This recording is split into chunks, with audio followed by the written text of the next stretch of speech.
So if we look at this slide right here, and I'm going to use this kind of as a little bit of review as well, even though this exact kind of scenario would not be on the test. If we look at this program right here, and we look, let's just say, at this line right here, just this line right here.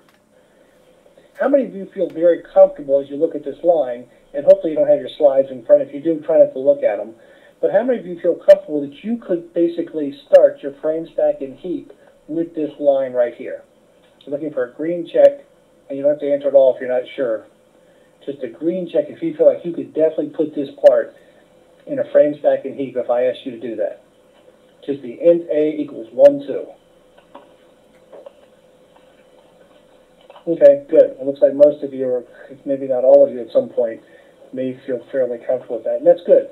So hopefully, again, and not using the slides that are in front of you, hopefully, if we had started it and you had visualized this is what it would have looked like to you.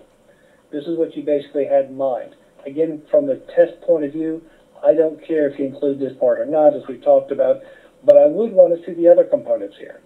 And I'd want to see the A, the variable A. I would want to see this line that connects it basically to the array.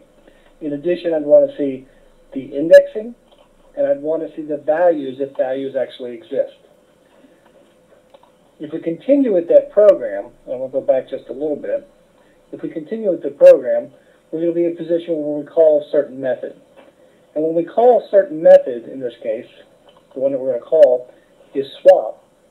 As we go into the swap method, hopefully you realize that when we call the method right here, and I think most of you got this, but I just want to make sure, we're passing whatever's in index 1 and A0 and A1, and that's going to basically take the place of N1 and N2, just like it did here. N1 becomes the 1, and again, it's a copy of this. And this is a copy of this. It's not the exact value. So as we continue working at this point, then temp becomes equal to the same thing as N1. Now N1 becomes N2, and we looked at this something like this the other day, and now N2 becomes temp. But as we go a bit further, and we talk about swap the first to an array, something different's going to happen. If we look here, we've got our order of 1 and 2, and if we pass individual elements, that's what's going to happen. It's going to pass the 1 or 2. But now in this case, what's going to happen, we pass the entire array here. And as we walk through the process, what happens is temp gets the value of 0, 1. And as we move on to the next thing, array 0 now gets the value from A1, array 1. And then array 1 basically gets the value from temp. And to keep